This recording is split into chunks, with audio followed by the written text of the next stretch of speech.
From this to this. Ang dami nga nagtatanong kung paano daw bandinisin itong 2-in-1 burger grill with fryer dito sa San Pablo Stainless product.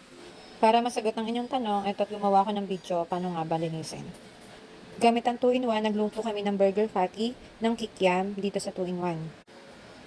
Makikita nyo dyan, niluluto namin yan. Bali nilakasan na namin yung apoy para talagang masunog siya, mangitim yung burger grill at yung fryer.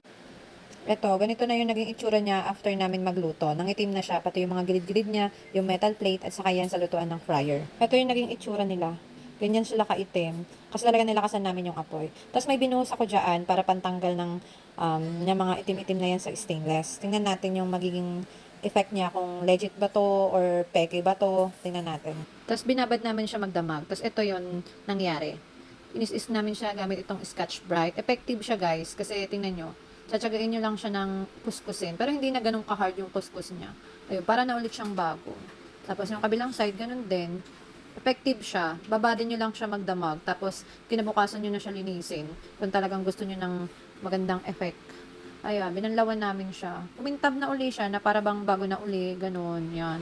Iwasan niyo pong palakasin ng apoy para hindi po siya mangitim ng sobra-sobra. Kasi yun po yung nagiging dahilan kung bakit siya umiitim. Pero dahil nga sa katagalan, hindi na rin talaga maiwasan. Ilalagay ko na lang yung link nito para masolusyonan na yung problema ninyo. Dito naman sa fryer bulb, yung ginawa lang namin yan, inis-is din namin siya. Tapos, nilagyan namin siya ng parang baking powder or suka.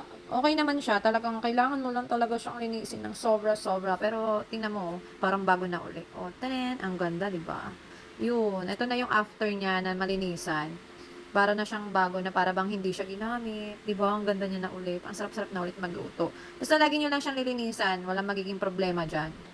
Dito naman sa metal plate, ganun pa rin, ang magiging problema natin is nangingitim siya. So, ang ginawa namin dyan, nilinis namin siya ng una. Inis-is namin siya, nilagyan namin ng baking powder. Tinignan namin yung magiging effect. Dito nyo ibuhos ang inyong galit at talagang mawawala yung itim na yan. Binanlawan namin siya ng tubig, tapos nilagyan namin siya ng alternate. Una tinry namin powder, tapos ngayon nilagyan namin ng suka. Tapos inis-is uli namin. Nawawala naman siya. Talagang kailangan mo lang siyang persahan, ang kiskisan, na para bang ang lakas-lakas ng inyong kaaway, ganun. Yan, banlaw-banlaw lang kami dyan. Tapos ang ginawa ko dyan, pinagsama ko yung baking powder, tapos yung suka. Nagbubble siya, tapos binabad ko siya para mga 5 minutes. Tapos nawala siya, ang galing.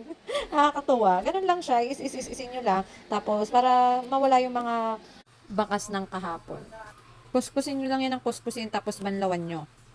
Pagkatapos nun, patuyuin nyo siya. Huwag nyong pahayaan na ganyan na siya. Punasan nyo hanggang sa matuyo. Tapos, pinakang last dyan, kailangan nyo siyang pahiran ng cooking oil. Para yung cooking oil, hindi siya mangalawang. Metal plate po kasi yan, kaya normal po na nangangalawang. Hindi po yan mangangalawang basta maayos lang po ang inyong paglilinis.